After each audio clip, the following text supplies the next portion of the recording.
What I'm going to be showing off right now is the Barrels Out of Bond basement skip. Um, it's one of the cooler skips in the game, but it's also one of the longer ones. It's kind of tricky and pretty involved. So I'm gonna, first of all, just so you know where we are in the route. This is right after you've put the elf dude to sleep. So we're gonna be coming up here and going up there to talk to the dwarves. But before I do all that, I'm going to explain the mechanics of what's about to happen. So there's something in this game called clip warping, and pretty much the way it works. You see, I'm standing still right now. As long as you're standing still or kind of running about for approximately 1.7 seconds, and that's approximate, that's not exact. As long as you're running around on solid ground, or if you're standing still for that amount of time, then the game will consider wherever you are to be a safe position for Bilbo. Now, if you're jumping around, the game does not consider you to be in a safe position. This comes in handy when, let's say, I were to go out of bounds and fall into a void. If I'm falling into that void and I'm falling for a few seconds, the game says, "Oh crap, the game is totally about to be soft-locked. Let's try to prevent that to the best of our ability, and let's teleport Bilbo back to the last place he was safe." This also works if you happen to be jumping into a wall and get stuck between two pieces of scenery. It'll think, okay, we need to get him out of this unsafe place and put him back where we know for sure he was safe. So let's say I'm standing here for a while, and then I start jumping. So the game still considers the last place I was safe to be this tile right here. Now if I'm jumping around, let's say there's a place to get stuck on this wall. There isn't, but let's just pretend there is. So I jump into it and I get stuck, and I'm stuck there for a few seconds.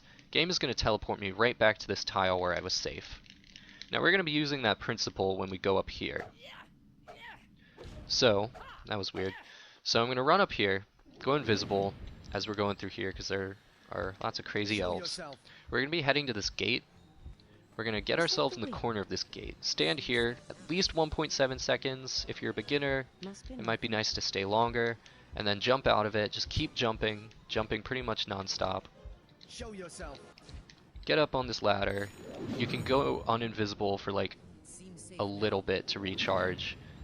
It's a little risky though if they happen to see you. Jump around this guy. He will give you the most grief, but as long as you have some ring left, you should be okay. Come up here.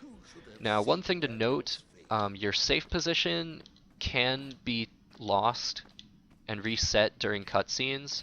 So there are about to be two cutscenes, one as soon as you talk to the dwarves, and then one after a loading screen. So you want to be mashing through those cutscenes. So I talk to them, and I'm mashing start there. Just keep pressing A. Hopefully I didn't lose it there. Jump down here. Let's see if I get backward sliding Bilbo. I did. That's a weird thing that happens if you fall into the tunnel weird.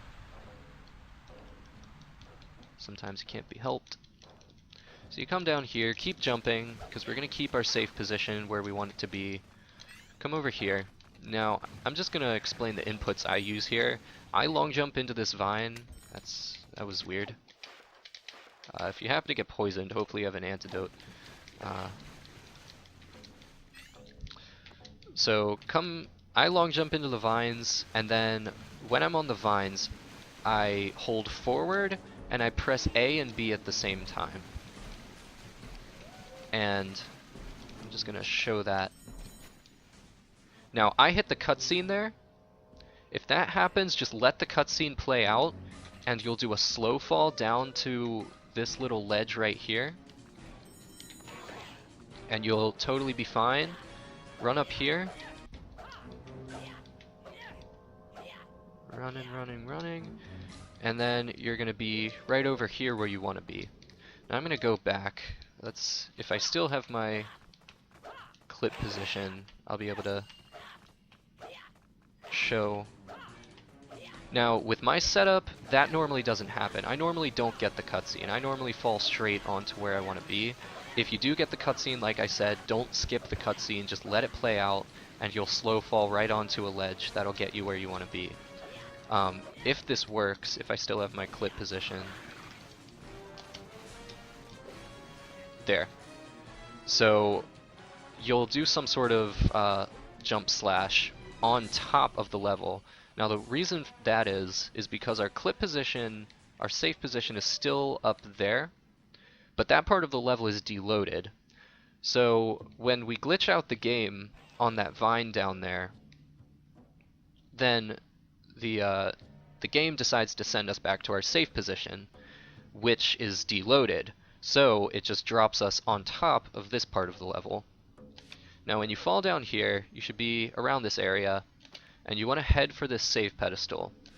Now, if you have potions around here, you can just press down on the D-pad, use it, in case you're feeling risky about this. Pretty much what we're going to be doing is we're going to be jumping from this invisible ceiling we're on onto this slope.